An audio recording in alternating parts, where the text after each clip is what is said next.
So next question आता है explain allowances and it's type, give 4 examples of taxable allowance. भाई पहले मैं आपको बता देता हूँ अलाउंसेज होता क्या है। अलाउंसेज जो होता है वो एक एम्प्लॉयर के थ्रू दिया गया पेमेंट होता है अपने एम्प्लॉयज़ के लिए। ठीक, एक चीज़ टू मीट सम पर्सनल और performance to perform his official duty. Official duty करते समय कोई भी अगर एक्सपेंसेस होते हैं या पर्सनल एक्सपेंसेस हैं तो उसको मीट आउट करने के लिए जो एक पेमेंट किया जाता है मनी के फॉर्म पे, वो अलाउंसेस का पार्ट माना जाता है, वो अलाउंसेस माने जाते हैं। ठीक, एक सैलरी पर्सन को कैश के तौर पे क्या है अलाउंसेस मिलते हैं। ठीक, और अलाउंसेस जो होते हैं एग्जेम्प्ट होते हैं, कुछ टैक्सेबल होते हैं और कुछ पार्शली एग्जेम्प्ट होते हैं, ये ध्यान रखना। ठीक, तो मैं आपको एक चीज़ बता देता हूँ भाई, अलाउंसेस के केस में आपको मैंने बता दिया कि monetary payment by employer to his employee.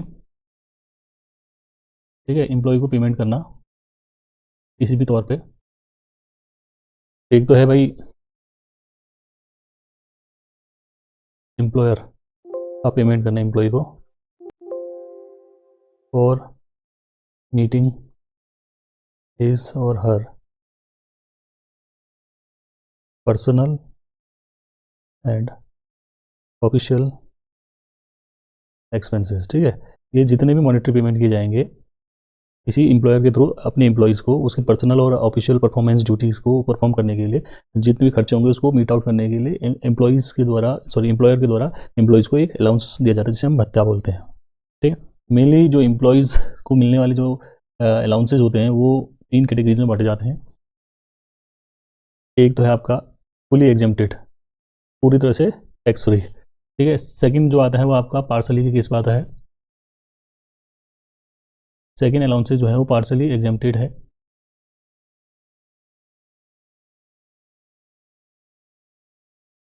Exempt up to certain limit, certain limit में क्या क्या वो भी बात कर लेंगे, सेकंड पॉइंट। और थर्ड पॉइंट है टैक्सेबल अलाउंस, ये सभी के लिए टैक्सेबल होगा। एग्जेम्प्टेड मतलब ये आपको कई बार क्वेश्चन पूछ भी लेता है कौन कौन सी चीज़ें एग्जेम्प्ट होती है। एक तो यूनिफॉर्म अलाउंस है, डेली अलाउंस है, कन्वेंस अलाउंस है, हेल्पर अलाउंस है, ट्रेवलिंग अलाउंस है, एकेडमिक एंड रिसर्च अलाउंस है। ये सारी चीज़ें जो है टैक्स फ्री, इसमें कोई टैक्स नहीं लगता है। देन सेकंड जो टॉपिक आता है वो आता है सेकंड, वो आता है कि भाई आपके किस किस चीज़ में एग्जामेशन मिलती है एक लिमिट तक, स्पेसिफिक लिमिट तक, तो उसके ऊपर बात कर लेते हैं। उसमें है पहला पॉइंट है आपका देखो चिल्ड्रन अलाउंस। चिल्ड्रन अलाउंस में 2 बच्चों तक है, 2 बच्चों तक 100 रुपीज़ पर चाइल्ड पे। ठीक है, एक है चिल्ड्रन एजुकेशन अलाउंस, दूसरा children hostel allowance. Hostel allowance 300 rupees है पर चाइल्ड पे, 2 बच्चों तक मैक्सिमम। ठीक है, और एक और आता है कि आजकल हट गया है। देन उसके बाद एच आर ए के लिए आपका कैलकुलेशन करना पड़ता है। 50% है 4 मेट्रो सिटीज़ पे, दिल्ली, मुंबई, कोलकाता एंड चेन्नई पे, और रेस्ट ऑफ इंडिया पे जो लगेगा वो 40% ऑफ सैलरी लगेगा। ये एक लिमिट है। दैट मीन्स आपके जो पार्शियली एग्जेम्प्टेड अलाउंसेज है वो ये रह गए। ठीक, देन एक टैक्सेबल अलाउंस आता है। टैक्सेबल अलाउंस के बारे में बात कर लेते हैं। टैक्सेबल अलाउंस में क्या आता है, सबसे पहले देखो डीएनएस अलाउंस जिसे हम डीए बोलते हैं, और डीए हो गया, और डीएनएस पे भी बोल सकते हैं, डीएनएस पे भी आता है एक।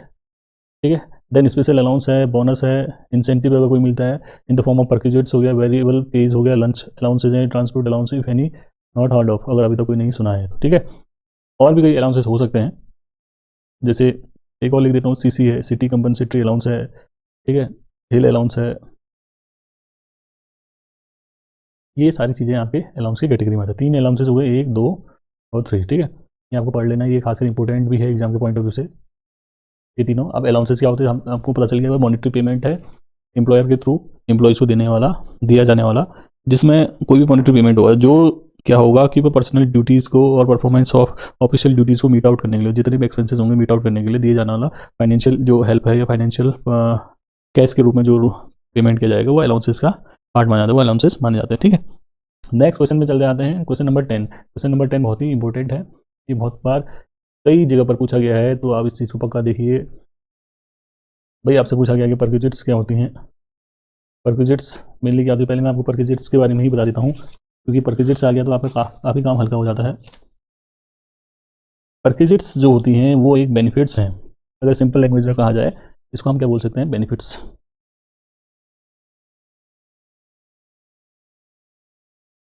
ठीक है, सुविधाएं। अभी किसके थ्रू दिया जाता है, एम्प्लॉयर, एम्प्लॉयर के थ्रू। किसको दिया जाएगा, एम्प्लॉय को। ठीक है, ये तो आपको याद होना चाहिए, ये तो हो गया पहला पहला पॉइंट। अब परक्यूजिट्स क्या होता है कुछ क्लैरिफिकेशन दे देता हूँ मैं सबसे पहले कि the employer may provide purchases to employee in cash और काइंड। पहला तो है कि भाई कैश और काइंड दोनों मिल सकता है। एम्प्लॉयर प्रोवाइड परक्विजिट इन कैश और काइंड। काइंड मतलब किसी रेदर देन कैश, कैश के अलावा कुछ और फैसिलिटी दे सकता है, ठीक है। सेकेंड है it is not casual payment at all. ये कोई कैजुअल पेमेंट नहीं है जो हमेशा मिलते रहे। थर्ड पॉइंट है it is a part of the salary. ये बहुत इंपॉर्टेंट भी है क्योंकि कई बार बच्चे कंफ्यूज हो जाते हैं। परक्विजिट्स हमेशा पार्ट ऑफ सैलरी होता है, ये टैक्सेबल होता है। Perquisites is a part of the salary, salary का पार्ट होता है। एक दो तीन, ठीक है। अब इसके ऊपर थोड़ा डिस्कशन भी कर लेते हैं भाई परक्विजिट्स के बारे में। दो केस बनते हैं परक्विजिट्स के उस पर। पहला तो बना भाई परक्विजिट जो मॉनेटरी पेमेंट दिया जाएगा, जो सुविधाएं दी जाएंगी एम्प्लॉयर के थ्रू अपने एम्प्लॉयज़ को, वो डेजिग्नेशन के अकॉर्डिंग जो है फैसिलिटीज़ प्रोवाइड की जाती हैं, ठीक है। क्योंकि एम्प्लॉयर जो प्रोवाइड करता है परक्विजिट्स वो कैश और काइंड पे मिलती है, एक याद रखना हमेशा। दूसरा कि भाई ये इसका फीचर जो होता है वो एम्प्लॉयज़ के लिए राइट टू रिसीव है, मतलब पाने का अधिकारी होता है कौन, एम्प्लॉय। ये कैजुअल पेमेंट कहने का मतलब, ये कैजुअल पेमेंट नहीं होगा हमेशा की तरह। थर्ड पॉइंट है परक्विजिट जो होता है वो आपका सैलरी का पार्ट होता है, ठीक है। और इस परक्विजिट में अगर आपके एम्प्लॉयर आपकी सैलरी से कुछ पैसा काट रहा है या कुछ सैलरी से कुछ अमाउंट कट रहा है तो वो चीज़ हटाने के बाद, डिडक्ट करने के बाद जो आएगी वैल्यू वो टैक्सेबल होती है। जैसे हम rent free concession on rent निकालते हैं उस केस में, ठीक है। अब एक चीज़ वाला बता देते हैं भाई, परक्विजिट्स के दो हिस्सों में बांटते हैं हमने। एक तो कह दिया हमने non monetary perquisites. Non monetary perquisites क्या है, जो जिस पर पेमेंट मॉनेटरी फॉर्म पर नहीं मिलेगा। पहला पॉइंट आ गया फ्री डोमेस्टिक सर्वेंट। भाई आपको डोमेस्टिक सर्वेंट मिल गया, घर में काम करने के लिए अगर कोई सर्वेंट मिल गया, उसको पेमेंट जो एम्प्लॉय कर रहा है तो उसके वजह से गार्डनर है, स्वीपर है, वॉचमैन है, ये सारी फैसिलिटीज़ जो है नॉन मॉनेटरी पेमेंट है या नॉन मॉनेटरी परक्विजिट्स। देन अगर अगला पॉइंट है कि गैस, फ्री गैस की फैसिलिटी है, बिजली की है, और कोई वाटर एम्प्लॉयज़ है, पानी का फैसिलिटी प्रोवाइड करता है, वो केस है।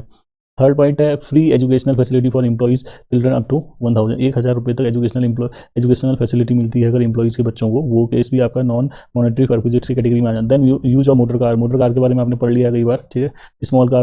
स्मॉल और लार्ज कार, दो केस हमने पढ़े थे। देन अगर कोई प्राइवेट जनरी करता है free of cost at concessional rate employee to employee family. भाई एक जगह से दूसरी जगह जाता है तो अगर एम्प्लॉय उसका खर्चा मीट आउट करता है तो वो चीज़ें जो हैं नॉन परक्विजिट्स या नॉन मॉनेटरी पेमेंट का नॉन मॉनेटरी पेमेंट परक्विजिट्स कहलाती हैं, जो क्या होता है टैक्सेबल होता है। टैक्सेबल ओनली स्पेसिफाइड एम्प्लॉयज़ के केस में ये टैक्सेबल होगा। देन ये टैक्सेबल होगा किस केस में, सारे एम्प्लॉयज़ के केस में। मॉनेटरी पेमेंट अगर जो भी मिलेगा, मॉनेटरी पेमेंट कहाँ मिलता है, reimbursement of salary of servant. अगर आपने एक एम्प्लॉय नौकर रखा है तो देने वाली सैलरी का रीइंबर्समेंट आप अपने एम्प्लॉय से ले सकते हैं। सेम है रीइंबर्समेंट मतलब प्रतिपूर्ति, मतलब उसके बदले जो है, जैसे reimbursement of gas, water, electricity bills, जो भी आप पेमेंट करेंगे कहीं पर अगर आप रेंट पर रहते हैं उसके जो भी बिल आएंगे वो अपने एम्प्लॉय से ले सकते हैं, प्रतिपूर्ति बोलते हैं, in consideration of. Then same है स्कूल के केस में भी 1000 रुपये तक है। देन मोटर कार के केस में भी अगर आप जो भी खर्चा करेंगे अपने एम्प्लॉय से ले सकते हैं। और ऐसे प्राइवेट हॉस्पिटल्स और प्राइवेट जो बिल होंगे ट्रांसपोर्टेशन के एम्प्लॉयज़ के, वो भी टैक्सेबल होंगे सारे केस में, मगर वो अगर हम रीइंबर्समेंट ले रहे हैं तो मॉनेटरी परक्विजिट्स की कैटेगरी में आएगा। मॉनेटरी मतलब जो कैश के फॉर्म पर मिलेगा आपको, ठीक है। ये कैश नहीं मिलेगा, नॉट कैश। ये आपको फैसिलिटीज़ के तौर पे मिलेगी, ये आपको कैश के तौर पे मिलेगा। अगर आप अपनी जेब से पैसा खर्च करते हो उसका पेमेंट आपका एम्प्लॉय बाद में आपको दे देगा। तो ये सारी चीज़ें टैक्सेबल हो जाती हैं, ठीक। बढ़ते हैं नेक्स्ट क्वेश्चन की ओर। क्वेश्चन नंबर 11 होने वाला है, बहुत ही अच्छा। How is the residence of SSC is determined from income tax purpose. भाई टैक्स पर्पज से रेसिडेंस जो एसएससी का है वो कैसे डिटरमाइन किया जाता है। देखो मेनली क्या होता है, अगर किसी एम्प्लॉयज़ का रेसिडेंशियल स्टेटस चेक करना है तो कुछ कंडीशंस होती हैं, उन कंडीशन को पूरा फुलफिल हो रही है या नहीं हो रही है, ये इंपॉर्टेंट है। अगर आपके समझ में ये आ गया तो काफ़ी चीज़ें निकल के आ जाएगी आपके दिमाग में कि कंडीशन कैसे फुलफिल की जाती है। तो मैं आपको थोड़ा बता देता हूँ। देखो सबसे पहली बात है, यहाँ पर एक वो बना देता हूँ मैं डायग्राम पहले।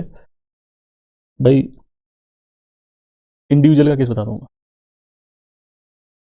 इंडिविजुअल के केस पे, इंडिविजुअल के केस में एक चीज़ होती है रेसिडेंट, एक होता है नॉन रेसिडेंट, ठीक है। रेसिडेंट के अंदर भी क्या होता है, दो चीज़ निकल के आ जाती है। एक होता है ऑर्डिनरी रेसिडेंट, एक दूसरा होता है नॉट ऑर्डिनरी रेसिडेंट। और नॉन रेसिडेंट के केस में कुछ नहीं होता। ये इतने में खास क्लियरिटी आ जाती है कि भाई इन्हीं चीज़ को देख के आपको क्या है टैक्स इस पे पड़ेगा, कैसे डिटरमाइन किया जाएगा, उसकी रेसिडेंशियल स्टेटस चेक कर सकते हैं। एसएससी की रेसिडेंशियल स्टेटस उसकी रेसिडेंशियल स्टेटस के अकॉर्डिंग ही क्या है एसएससी को टैक्स लगाया जाता है। तो बात करते हैं आगे। देखिए कुछ बेसिक कंडीशन है। एक तो है, सबसे पहली बात है 182 डेज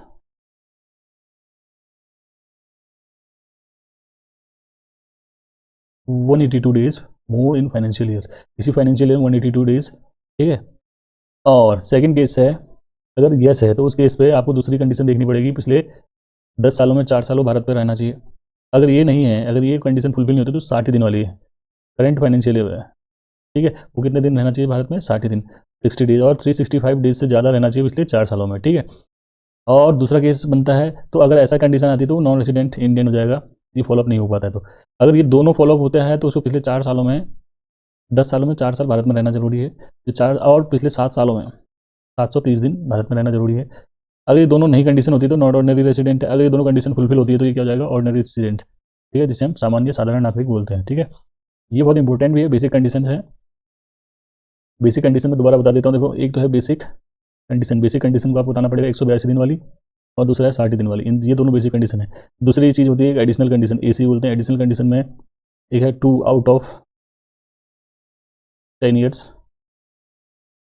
और दूसरी कंडीशन होती है 4 आउट ऑफ 10 ईयर, जिसको हम बोलते हैं 7 ईयर्स। 2 आउट ऑफ 7 ईयर्स हो गया, और 4 आउट ऑफ 10 ईयर्स। उस केस पर क्या होगा आपको ये देखना पड़ेगा। देखो, पिछले 7 सालों में 730 दिन भारत में रहना चाहिए, अगर यस है तो आपका ऑर्डिनरी रेसिडेंट, अगर नहीं होता है तो नॉट ऑर्डिनरी रेसिडेंट, ठीक है। ये रही आपके केस की स्टडी, और इसको डिटेल में आपको पढ़ना है तो ये बेसिक कंडीशन है। इसका मतलब हो गया कि आपको दो चीज़ें याद रखनी, एक बेसिक कंडीशंस, दूसरा अल्टरनेट या एडिशनल कंडीशन। इन दोनों को आपको डिफाइन करना है। ये मैंने एक रेसिडेंशियल स्टेटस की वीडियो में पूरा डिटेल में बता रखा है, आप उसमें देखिए, ठीक है। उस वाले में आपको सारी चीज़ें डिटेल में मिल जाएंगी, ठीक। तो बढ़ते हैं नेक्स्ट पॉइंट के ऊपर, नेक्स्ट क्वेश्चन के ऊपर बढ़ते हैं। नेक्स्ट क्वेश्चन है आपके सामने, describe 5 exempted income from employ under section 10। ये अंडर सेक्शन 10 बहुत इंपॉर्टेंट है। कौन कौन सी ऐसी इनकम है जो अंडर सेक्शन 10 के अंदर एग्जाम्प्ट होती है? 5 क्या रखी है, चलो देखते हैं। तो मैं बात करता हूँ। देखो, सबसे पहली बात है, मैं यहाँ पर बता भी देता हूँ। एक तो सबसे पहली बात आती है agricultural income, agricultural income under section 10 sub section 1। और दूसरा है आपका, एक और लिख लेते हैं, receipts, receipts by member from H, अगर कोई एच के मेंबर्स ने रिसिप्ट लिया, रिसिप्ट में हिंदू अनडिवाइडेड फैमिली से, कोई हिंदू अनडिवाइडेड फैमिली का मेंबर है, उसको पैसा मिला है, तो उसकी जो इनकम है वो भी अंडर सेक्शन 10(2) सब सेक्शन के अंदर एग्जाम्प्ट होती है। थर्ड पॉइंट होगी, लिख लेते हैं हम, share, share of profit, share of profit from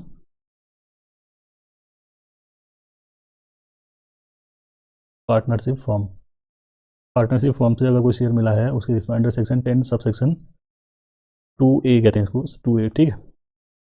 fourth point है LTC, leave travel concession, LTC बोलते हैं, LTC, LTC leave travel concession, वो है under section 10(5). Then gratuity under section 10 sub section 10, ठीक है। और भी आगे कई चीज़ें हो सकती हैं। देखो, मैंने आपको पहले इसके बारे में बता देता हूँ मैं आपको, एग्रीकल्चर इनकम, ठीक। एग्रीकल्चर इनकम मैक्सिमम बार आपसे पूछा जाता है, ये एग्जाम्प्ट होती नहीं होता कि yes it is exempted income, ठीक है, under section 10(1). Then receive by member of H के मेंबर ने अगर मिलता है तो अंडर सेक्शन 10(2) है। Then share of partnership from 10(2)A, ठीक है। और LTC लीव ट्रेवल कंसेशन जो है, जो लीव ट्रेवल कंसेशन मिलती है वो अंडर सेक्शन आपका 10 सब सेक्शन 5 है। देन आपका ग्रेचुटी है, ठीक। और भी कई चीज़ें हो सकती हैं, और भी अगर आपको जानना है तो मैं बता देता हूँ आपको। जैसे अगर हम कहें income from Prasar Bharati, income from Prasar Bharati, Prasar Bharati that means radio या किसी और चीज़ में, उसमें मिलने वाली इनकम भी जो होती है एग्जेम्प्टेड होती है, ठीक है। और भी हो सकती हैं कई चीज़ें, कॉर्पोरेटिव सोसाइटी से जो इनकम आती है वो फुली एग्जेम्प्टेड होती है। ये 5 पॉइंट हो गए, 5 से 6 पॉइंट हो गए जो मैक्सिमम बार पूछे जाते हैं, ठीक है।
एक पॉइंट बोनस के तौर पे मैं बता देता हूँ आपको, ठीक है।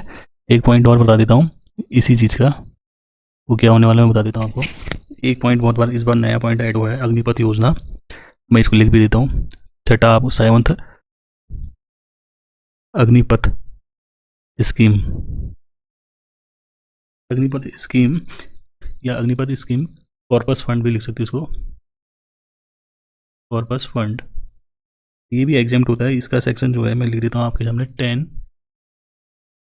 सब सेक्शन 12C, ठीक है। ये एग्जाम्पशन मिलती है अग्निपथ स्कीम कॉर्पस फंड जो है। अग्निपथ कॉर्पस फंड से जो भी आपको पैसा मिलेगा किसी भी अग्निपथ से रिटायर्ड एम्प्लॉयज़ को, वो पूरा अमाउंट जो है एग्जेम्प्टेड होगा under section 10 sub section 12C, ठीक है। तो नेक्स्ट क्वेश्चन के बारे में बात करेंगे। अगला क्वेश्चन काफ़ी इंपॉर्टेंट होने वाला है, जो है कैपिटल गेन स्कीम के बारे में। Capital gain scheme mainly capital gain chapter के अंदर ही आता है। कई बार आपसे पूछ लेते हैं कि भाई कैपिटल गेन स्कीम है क्या, इसके बारे में बात करते हैं। 1988 कैपिटल गेन स्कीम है, इसके बारे में बताता हूँ मैं आपको। ये क्वेश्चन बहुत इंपॉर्टेंट है, जो भी क्वेश्चन देख रहे हैं एग्जाम के पॉइंट ऑफ व्यू से भी बहुत इंपॉर्टेंट है, ये थोड़ा ध्यान रखिए आप, ठीक। क्यों इंपॉर्टेंट है? क्योंकि इस क्वेश्चन में काफ़ी कुछ ऐसी चीज़ें हैं जो मैक्सिमम कैपिटल गेन के क्वेश्चन में पूछी जाती है। अब होता क्या है कि कई बार कैपिटल गेन स्कीम में एक अकाउंट है। होता क्या है, जब SSC does not have to invest, capital gain जो स्कीम होती है उसमें कैपिटल गेन में अगर किसी एसएससी को कैपिटल गेन होता है और वो इन्वेस्ट करना नहीं चाह रहा है, does not invest as per section 54, 54B, 54D, 54F और 54G, ये कुछ सेक्शन है, ये 5 सेक्शन है। इसके बारे में डिटेल में आप वीडियो में देख लीजिए, कैपिटल गेन के वहाँ मिल जाएगा।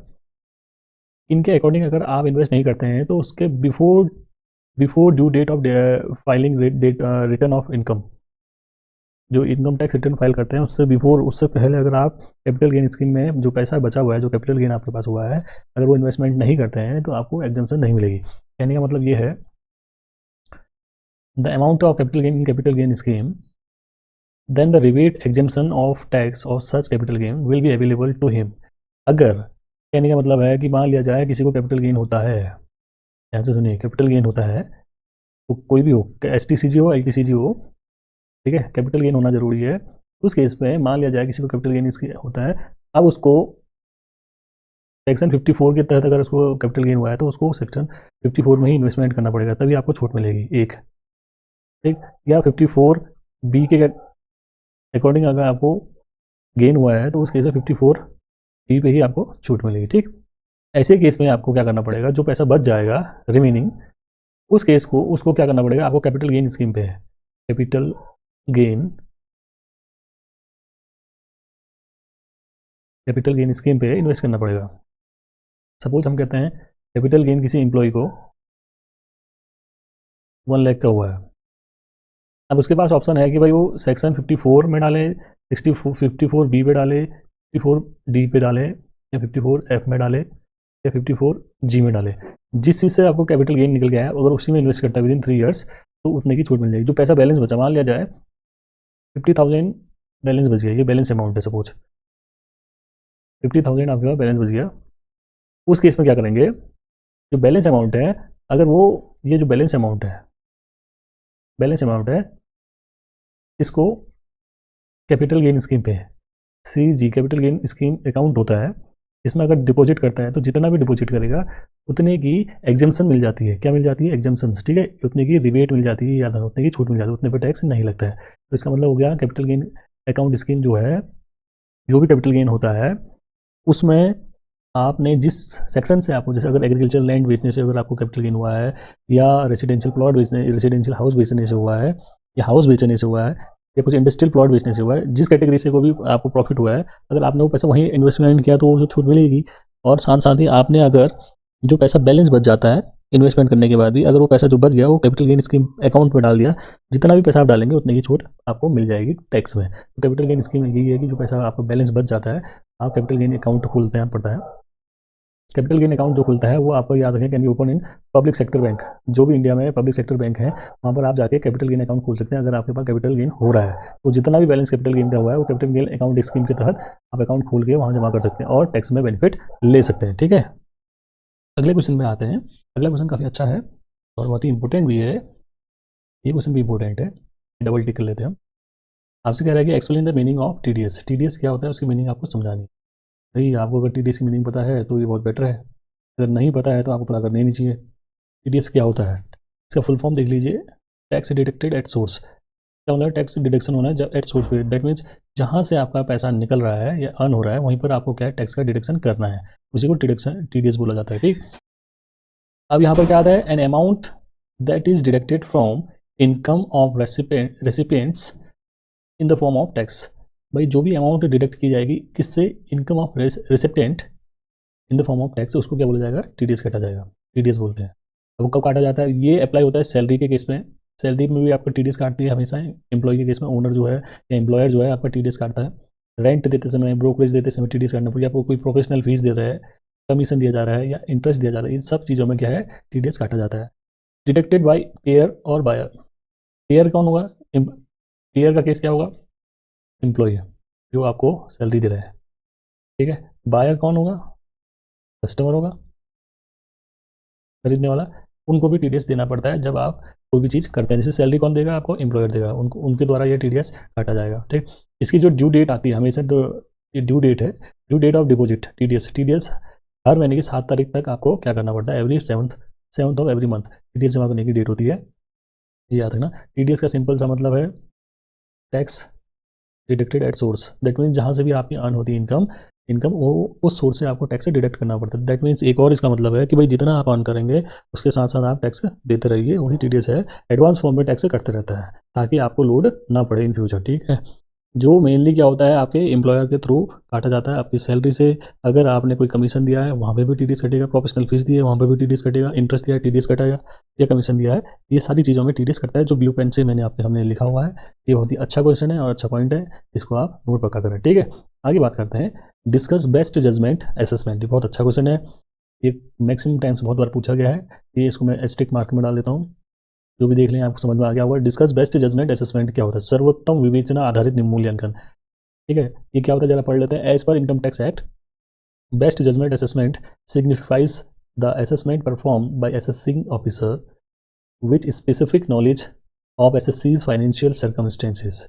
If a taxpayer is unable to produce necessary document or fail to file tax return, the taxation authority might initiate a best judgment assessment to understand his or her tax liability. ठीक, अब क्या है इसका मतलब, best judgment assessment का मतलब है कि कई बार क्या होता है, जो असेसिंग ऑफिसर होता है, असेसिंग ऑफिसर मतलब जो टैक्स इनकम टैक्स कैलकुलेट करने वाला ऑफिसर होता है, उसके पास स्पेसिफिक नॉलेज होती है फाइनेंशियल सिस्टम की।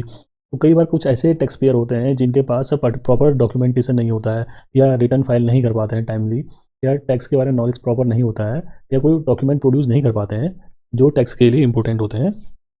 उस केस में क्या करता है, जो टैक्स डिपार्टमेंट है, टैक्स अथॉरिटी है, उसके पास ये राइट है, वो क्या करता है, इनिशिएट करता है best judgment assessment to understand his tax liability. तो वो कैलकुलेट करके देता है उसकी टैक्स की लाइबिलिटी कितनी मिलेगी, उसको टैक्स कितना देना पड़ेगा, उसका असेसमेंट कौन करता है, फिर टैक्स डिपार्टमेंट करता है। एक प्रॉपर निष्पक्ष रूप में उसका मूल्यांकन किया जाता है, असेसमेंट किया जाता है टैक्स का। सपोज मैं कहूँ मिस्टर एक्स अगर कोई है, मिस्टर एक्स अगर कोई है, मिस्टर एक्स की मिस्टर एक्स अगर कोई है, मिस्टर एक्स अगर कोई एसएससी है, अब उन्होंने not file income tax return, ठीक है, इनकम टैक्स फाइल रिटर्न नहीं करते हैं, तो उस केस में क्या होगा, इनसे कहा जाएगा कि आप रिटर्न फाइल करें। अगर ये नहीं करते तो उस केस में जो असेसिंग ऑफिसर होता है इनकम टैक्स में, वो क्या करेगा, इनकी टैक्स की अथॉरिटी, टैक्स लायबिलिटी असेसमेंट करेगा उसका। कैसे करेगा, बेस्ट जजमेंट। बेस्ट जजमेंट मतलब फाइनेंशियल जितने भी उसके पास डॉक्यूमेंट है या फाइनेंशियल सर्कमस्टेंसेस को देखते हुए उस पर्टिकुलर पर्सन की क्या है, टैक्स को कैलकुलेट किया जाएगा, और इस प्रोसेस को बोला जाता है बेस्ट जजमेंट असेसमेंट है। ताकि जो एसएससी है, जैसे इस केस में हमने कहा कि मिस्टर एक्स है, मिस्टर एक्स का जो भी इनकम टैक्स निकलेगा वो असेसिंग ऑफिसर द्वारा किया जाएगा, वो गलत नहीं होगा, क्योंकि वो असेसमेंट कौन कर रहा है, असेसिंग ऑफिसर कर रहा है, ताकि कोई दिक्कतें बाद में इन फ्यूचर ना आए। ठीक, नाउ नेक्स्ट क्वेश्चन होने वाला है, what is CBDT and what are its power. CBDT क्या है और इसकी क्या क्या पावर है, शक्तियाँ क्या हैं। ठीक, मैक्सिमम केस में ये आपको इनकम टैक्स का, अगर आप पेपर पढ़ रहे हैं, इनकम टैक्स की तैयारी कर रहे हैं, तो इसमें आपको आना चाहिए कि सीबीडीटी क्या है।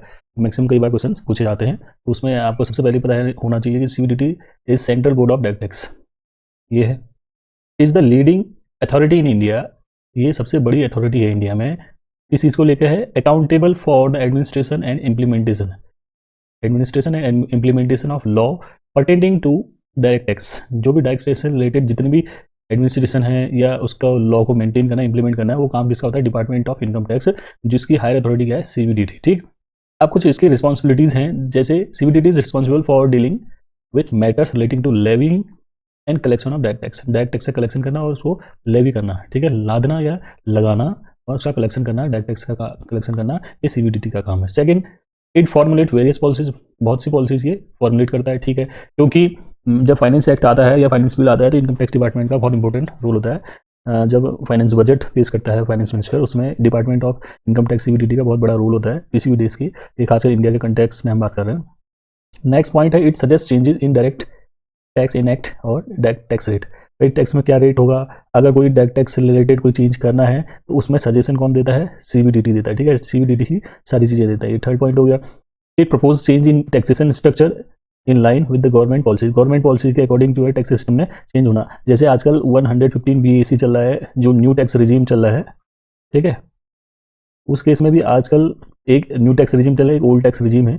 दैट मीन्स क्या हुआ कि CBDT का ही रोल है, जहाँ पर आपके पास दो ऑप्शन अब लागू कर दिए गए हैं, आप कैसे भी टैक्स पेड कर सकते हैं, ठीक है। Next question, now next question के बारे में बात करेंगे, distinguish between tax planning, tax avoidance and tax Avision. तीन चीज़ें एक साथ पूछ ली है, कई बार ये दो चीज़ों को लेकर पूछता है, tax planning and tax avoidance को लेकर पूछेगा, इन दोनों को लेकर, या tax Avision and tax avoidance को लेकर पूछेगा, ठीक है, या तीनों एक साथ भी पूछ सकते हैं, ठीक है। तो आपको मैं तीनों को एक साथ लेके चलते हैं तो आपको सारा क्लियर हो जाएगा।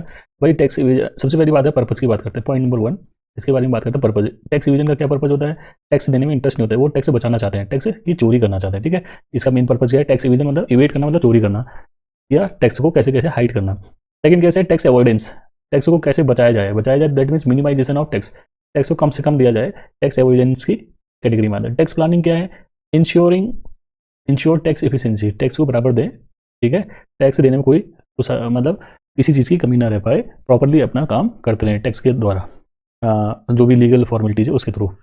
अब सेकंड पॉइंट आता है लीगलिटीज़ को लेकर। लीगलिटीज़ को मतलब, अब टैक्स इवेजन क्या है? इलीगल होता है, ये ध्यान रखना है।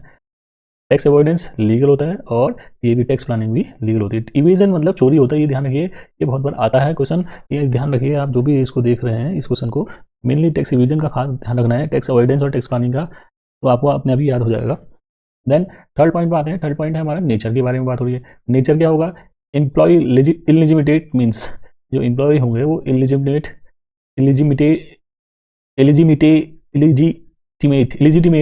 मीन्स का यूज करेंगे, मतलब एम्प्लॉय इलिजिटिमेट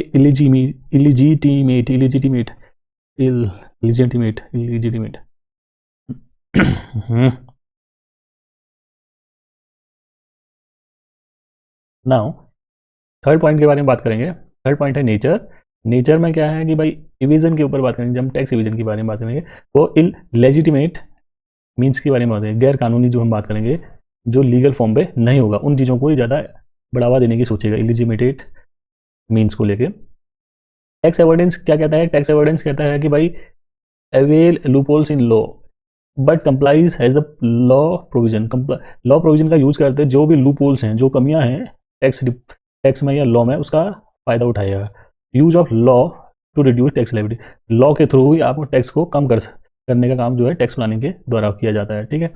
यहाँ पर कमियों को, जो लूपहोल्स हैं या कमियां हैं या कोई ऐसी चीज़ें हैं जो का बेनिफिट उठा के कई लोग जो है टैक्स को अवॉइड करते हैं, टैक्स कम से कम कराने की करते हैं, क्योंकि मिनिमाइजेशन ऑफ टैक्स के बारे में बात हो रही है। देन फोर्थ बारे में बात करते हैं एक्सरसाइज टैक्स एवॉइडेंस जो है आफ्टर टैक्स लायबिलिटी के बाद आपकी शुरू होती है टैक्स एवॉइडेंस। ये टैक्स इवेजन जो है आफ्टर टैक्स लायबिलिटी, जितनी टैक्स लायबिलिटी बनती है उसके बाद आपकी टैक्स इवेजन के बारे में बात होती है, क्योंकि हम टैक्स की चोरी कैसे करेंगे? जब हमें टैक्स कितनी लायबिलिटी बनती है हमारी, कितना हमने टैक्स देना है, उसके बाद ही हमें पता चल पाएगा। देन अगर टैक्स अवॉइडेंस के बारे में बात करेंगे, done before tax liability, it is done before tax, tax कितना पड़ा उससे पहले करना पड़ेगा। सेम केस टैक्स प्लानिंग के केस में है कि उसको भी टैक्स की प्लानिंग जो है टैक्स लायबिलिटी आने से पहले, टैक्स हमारा कितना पड़ा उससे पहले करनी पड़ेगी, ठीक है। लास्ट पॉइंट जो हमारा वो पॉइंट है फिफ्थ पॉइंट क्या कह रहा है? इम्पैक्ट, पेनल्टी और इम्प्रिजमेंट होता है इसमें, जेल हो सकती है और पेनल्टी भी हो सकती है। सेम केस में टैक्स अवॉइडेंस के केस में अगर पकड़े गए तो रूल्स को वायलेट करते समय अगर पकड़े गए तो आपकी पेनल्टी, और यहाँ पर कुछ नहीं है, क्योंकि यहाँ पर आप टैक्स प्लानिंग के थ्रू चल रहे हैं, टैक्स प्लानिंग क्लियर है, इसमें ज़्यादा दिक्कत नहीं है। तो टैक्स प्लानिंग हमारी क्या है, फेयर, ये हमेशा ध्यान रखना है। अब आपको याद रखना है कि टैक्स इवेजन और टैक्स, ये ध्यान रखना आप, मैं आपको पहले बता रहा हूँ, जो आपका ये टैक्स इवेजन है ना ये, और टैक्स एवोइडेंस, ये बहुत इंपॉर्टेंट है पर्पज़ के हिसाब से भी, लीगलिटी के हिसाब से भी, नेचर के हिसाब से भी, एक्सरसाइज के हिसाब से भी, और इम्पैक्ट। ये अगर आप 5 पॉइंट याद कर लेंगे, 5 पॉइंट आपको याद हो जाएंगे, तो इनके अंदर के पॉइंट्स आप अपने आप ही लिख सकते हैं। ठीक है, नेक्स्ट क्वेश्चन के बारे में बात करेंगे। अगला क्वेश्चन बहुत ही इंटरेस्टिंग है और बहुत ही नॉर्मल सा क्वेश्चन है। What do you mean by casual income? भाई कैजुअल इनकम क्या होती है, इसके बारे में बात करेंगे। कैजुअल इनकम क्या होती है, ये बहुत बार आता है क्वेश्चन। कैजुअल इनकम क्या होती है कि भाई, ये सबसे पहले मैं आपको बता दूं, कैजुअल इनकम जो है अदर सोर्स साइड के अंदर आती है, सबसे पहली बात है। ठीक, casual income is a non recurring income. Non recurring बहुत अच्छा लाइन है, इसको मैं रिंग कर देता हूँ, ध्यान रखना। Income that is not likely to occur again, जो दोबारा अकर होगी, ये नहीं होगी, दोबारा अकर होगी या दोबारा कोई चीज़ घटित होगी। कैजुअल इनकम का मतलब हुआ आकस्मिक आय, आकस्मिक आय, अचानक कोई अगर आपको पैसा मिल जाए, अनएक्सपेक्टेड इनकम, उसको हम बोलेंगे कैजुअल इनकम। ठीक है, सिंपल लैंग्वेज में casual income is non recurring income that is not likely to occur again in a year. भाई कोई अचानक ही आपको कोई इनकम अराइज हो गई जिसको हमने एक्सपेक्टेशन ही नहीं की थी, यहाँ पर आगे वही लिखा हुआ देखिए, it is an income which is earn by chance अगर कोई इनकम अर्न हो गई तो वो इनकम कैजुअल इनकम कहलाती है। Such income is neither anticipate not provided for any agreement. भाई कोई हमने पहले से एक्सपेक्टेशन नहीं कर रखी थी, नहीं एंटिसिपेशन कर रखी थी कि भाई हमारे पास कोई इनकम आएगी, तो वो इनकम जो है कैजुअल इनकम कहते हैं। अनयूजुअली कोई पैसा आ जाता है अचानक। Such incomes are received at uncertain times, uncertain times भी हो सकते हैं, एक से ज़्यादा बार भी हो सकता है और किसी समय भी हो सकता है। Casual income means income in nature winning from lottery, जैसे आपकी लॉटरी लग गई, ये आप ध्यान रखना कि भाई आपसे कई बार एग्जांपल्स भी पूछ लेते हैं, कि आपसे कभी इंटरव्यू पूछ लिया या कहीं पर आपसे वाइवा होगा तो आपसे कैजुअल इनकम के कुछ एग्जांपल्स पूछ लेते हो। देखो सबसे पहली बात है, एक तो विनिंग ऑफ लॉटरीज है, क्रॉसवर्ड है, क्रॉसवर्ड बजट है, रेस है, हॉर्स रेस है, कार्ड गेम है एंड अदर गेम्स, शॉर्ट्स हैं यानी गैम्बलिंग है, बैटिंग है, winning such as winning of chargeable tax. अब इसमें जो टैक्स लगेगा वो अंडर सेक्शन 115B 30% लगता है। जैसे केबीसी आता है, करोड़ कौन बनेगा करोड़पति, अगर कोई 1 करोड़ जीतता है तो उसमें कितना टैक्स लगेगा, 30%। 30% अगर टैक्स लगता है तो आपको ये लगा लो 30% ये टैक्स लगा, 4% प्लस सेस लगा। ठीक है, उसके बाद 1 करोड़ का जो भी आप इसमें से निकालेंगे वो करीब आपका 69 के करीब, 69 लाख के करीब आपका अमाउंट बचता है। ठीक, 1 करोड़ में।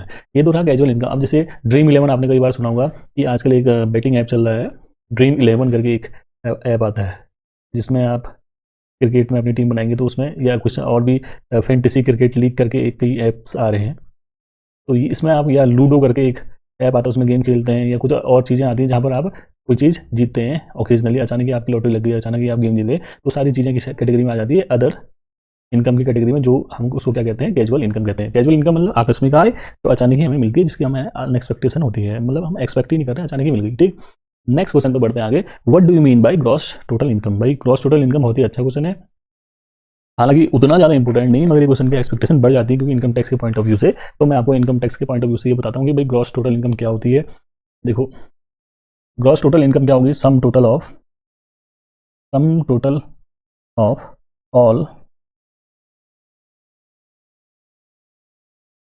All income heads.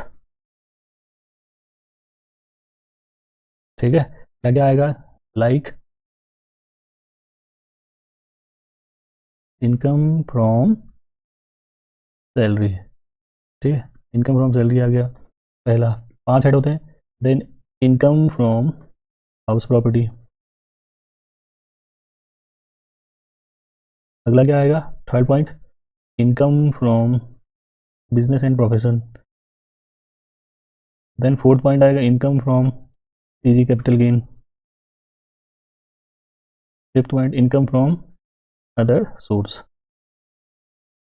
That mean जो 5 हेड हैं, इन सबका टोटल जो है वो क्या बनाती है, ग्रॉस टोटल इनकम बनाती है। ठीक, इसको बोलेंगे GTI, gross total income, 5 head का। इसका मतलब हो गया ग्रॉस टोटल इनकम मीन्स होता है sum total of income all incomes from all heads, like income from salary. आपको क्वेश्चन में भी ऐसे बनाना चाहिए, जब आपका क्वेश्चन आएगा तो आपको ध्यान रखना है क्या क्या चीज़ें लिखनी है, इनकम फ्रॉम सैलरी लिखनी है, house property, business and profession, capital gain and other source, इन सबका टोटल जो होगा वो क्या बनाता है, GTI बनाता है। ठीक, ये तो रह गया आपका gross total income. Now now next question जो आने वाला है वो है क्वेश्चन नंबर 20, और बहुत ही इंपॉर्टेंट और लास्ट क्वेश्चन है। Explain any 5 deductions of ATC to ATU।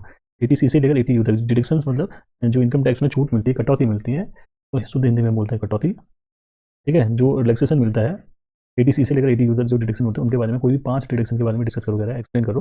तो मैं आपको 5 कोई भी डिडक्शन बता देता हूँ, मेनली जो फेमस है उनके बारे में बात करते हैं। पहला मैं आपको बताता हूँ 80 डिडक्शन 80C, 80C, ठीक। ये जो है किन किन चीज़ों में मिलता है, LIC, PPF, पोस्ट ऑफिस या हम कहें GPF ना, PPF है, LIC है, NSC है, ठीक है, और भी कुछ चीज़ें हैं जो 80C के अंदर ही आती हैं, ठीक है। एक और होता है आपका 80CCD, CCD1, ये आपका NPS न्यू पेंशन स्कीम में जो कंट्रीब्यूशन होता है वो आता है, ठीक। आपको ये याद रखना है, इसको जरूरत नहीं है। सेकंड पॉइंट आपको जो मैं बता रहा हूँ वो है आपका under section 80D, 80D, 80D में क्या आता है, मेडिकल से रिलेटेड चीज़ें आती हैं, मेडिकल इंश्योरेंस, मेडिकल इंश्योरेंस जो मैक्सिमम जो है अभी 25,000 तक का, नॉर्मल जो 60 साल से कम लोग हैं, 60 साल से कम का, 60 बिलो 60 ईयर ऑफ एज है इंडिविजुअल SSC, उसके केस में मेडिकल इंश्योरेंस में 25,000 तक जो है उसकी प्रीमियम पे रिडक्शन मिल जाती है, छूट मिल जाती है, ठीक है। देन आपका अगला पॉइंट आता है थर्ड पॉइंट, थर्ड पॉइंट के बारे में बात करेंगे। थर्ड पॉइंट हमारा अंडर सेक्शन 80DD, DD जो है मेडिकल ट्रीटमेंट को लिखा है, वो मेडिकल ट्रीटमेंट नहीं है, ये मेडिकल इंश्योरेंस है, ये मेडिकल ट्रीटमेंट है, ठीक है। ट्रीटमेंट कोई सीवियर बीमारी है या सीवियर डिसेबिलिटी है उस केस में भी मिलता है, ठीक है। डिसेबिलिटी, डिसेबिलिटी में अगर सीवियर होगी तो वो मिलेगी 75 तक, 75,000, और बहुत ही ज़्यादा है, एक डिसेबिलिटी नॉर्मल डिसेबिलिटी है और सीवियर अगर कंडीशन है तो उसमें 1,25,000 तक की छूट मिल जाती है। ये अंडर सेक्शन 80D का केस है, ठीक। अब एक बार बता देता हूँ फोर्थ पॉइंट, फोर्थ पॉइंट है आपका, फोर्थ पॉइंट में अंडर सेक्शन 80E, 80E जो है लोन फॉर हायर एजुकेशन, अगर आपने हायर एजुकेशन के लिए लोन लिया है तो वो भी आपका क्या हो जाएगा, छूट मिल जाएगी, कितने सालों तक, 8 ईयर्स तक, उसमें डिडक्शन मिलेगी, जो भी उसका इंटरेस्ट होगा। लोन लेंगे अगर आपको फर्दर स्टडीज़ के लिए लोन लेना है या फ्यूचर में लोन लेना है हायर एजुकेशन के लिए, उसके लिए जो भी आपको इंटरेस्ट पड़ेगा वो 8 ईयर्स तक एग्जेम्प्ट होता है, ठीक है, टैक्स में। देन आपका फिफ्थ पॉइंट, एक लास्ट पॉइंट और बता देता हूँ, फिफ्थ पॉइंट में मैं आपको बता देता हूँ 80G आता है, 80G दैट इज़ डोनेशन, जितना भी आप डोनेशन देंगे, डोनेशन की भी कैटेगरीज हैं, 100% लिमिट एंड 100% विदाउट लिमिट, ठीक। कुछ हैं ये चीज़ें मैं आपको डिटेल में और वीडियो में बता दूंगा, मेनली आपको ये चीज़ें फोकस करनी है कि आपके पास कौन कौन से डिडक्शन बनते हैं। तो वन बाय वन मैं एक बार और बता देता हूँ आपको कि कौन कौन से डिडक्शंस बनते हैं। इसमें मैं बता देता हूँ नॉर्मली, थोड़ा एक बड़ी बड़ी स्लाइड में आपको बताता हूँ, देखो।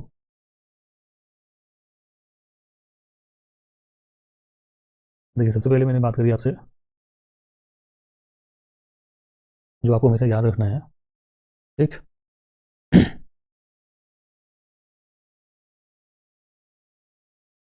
सबसे पहले जो आपके पास आएगा वो आएगा आपका 80C, फर्स्ट वाला जो आएगा केस 80C का आएगा, याद रखना।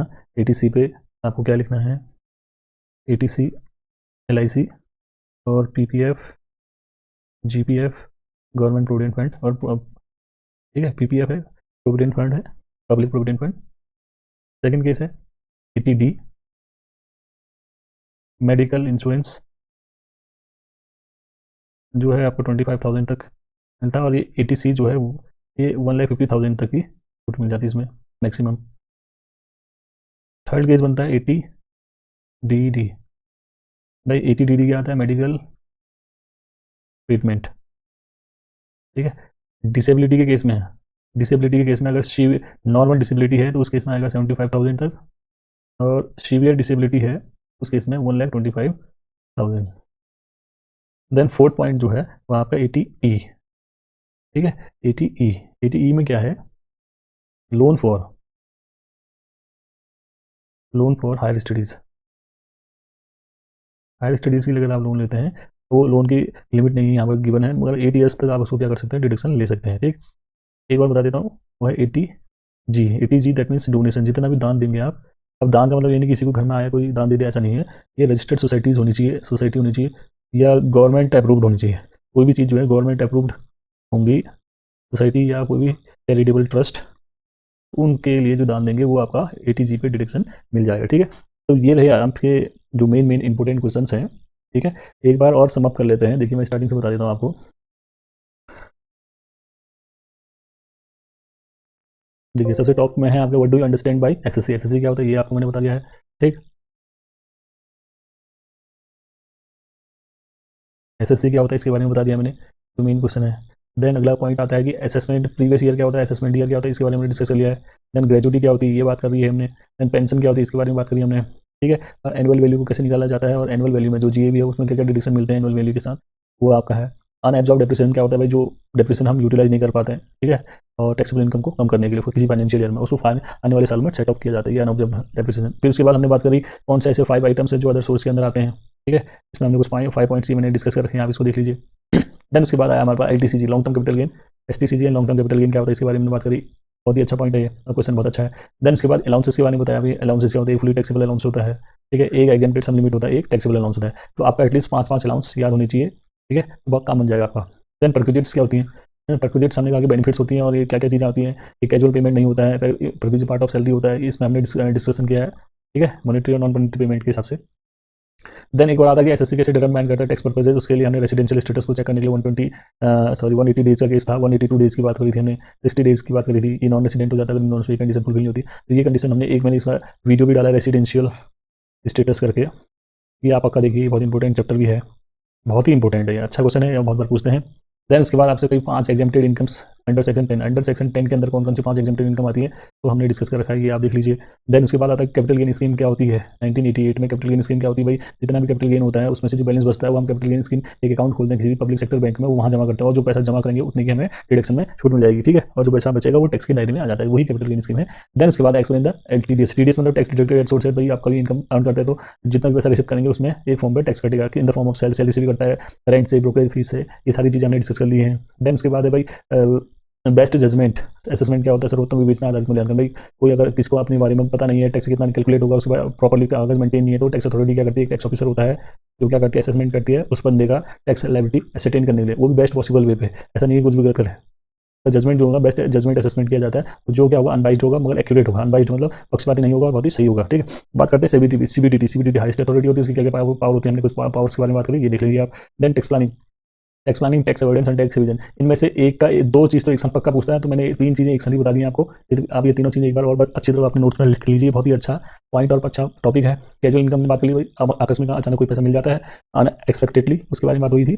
देन उसके बाद gross total income, gross total income by total sum total of all income all heads, जो सैलरी है, हाउस बिजनेस कैपिटल गेन है, इन सब का टोटल जो ऐसे फॉर्मेट बना लिया पर्टिकुलर अमाउंट पे, तो आपका आंसर हो जाएगा। देन उसके बाद 5 डिडक्शन बताने हैं, सी से लेकर 80C से लेकर TU तक मैंने 5 डिडक्शन बात कर ली है, और यहाँ पर भी आपको अचानक दोबारा से लिख के दे दिया है, तो आप इसको देख लीजिए। और थैंक यू फॉर वॉचिंग, काफ़ी लंबा वीडियो हो चुके हैं, और गुड लक। ठीक है, अगर आपने वीडियो पूरी देखी है तो आप पक्का एक एस्टेरिक मार्क के साथ अपनी लोकेशन पक्का शेयर करें, ये हमें पता चल जाएगी कौन कहाँ से वीडियो देख रहा है। ठीक है, एक डबल एस्टेरिक मार्क के साथ लोकेशन देख लीजिए, ताकि हमें भी मोटिवेशन मिलते रहे। एक लाइक पक्का कर देना अगर आपको वीडियो अच्छा लगा या मेरी मेहनत अच्छी लगी। Thank you, have a nice day, good luck, bye.